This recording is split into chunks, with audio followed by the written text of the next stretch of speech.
ধুতি পরে মাথায় ইট নিয়ে রাস্তা সংস্কারের কাজে হাত মেলালেন গাজলের বিজেপি বিধায়ক চিন্ময় দেব বর্মন। ভোটের জন্য নাটক করছেন বলে পাল্টা আক্রমণ করেছে তৃণমূল। গাজলের পাতাল সিং গ্রামের প্রায় 1 কিলোমিটার রাস্তা দীর্ঘদিন ধরে বেহাল অবস্থায় পড়ে রয়েছে। কাঁচা রাস্তায় চলাফেরা করাই দুষ্কর। বর্ষায় পরিস্থিতি আরো দুর্বিষহ হয়ে ওঠে বলে অভিযোগ। বিজেপি বিধায়কের দাবি, গ্রামবাসীদের সুবিধার কথা ভেবে ব্যক্তিগত উদ্যোগে রাস্তা সারাই শুরু করেছেন তিনি।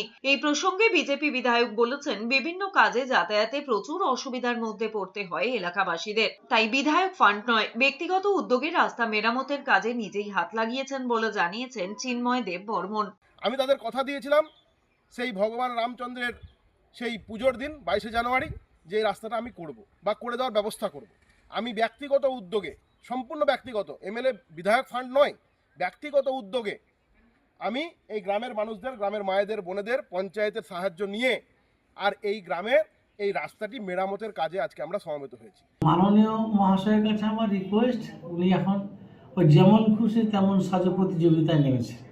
কোনো সময় ডালি নিয়ে চলে যাচ্ছেন, কোনো সময় ধুতি পরে চলে যাচ্ছেন, পাগলে কিনা বলে ছাগলে কিনা খায়, এরকম পরিস্থিতি। আগামী দিনে ভোট বৈতরণী পার হওয়ার জন্য এটা করছেন উনি।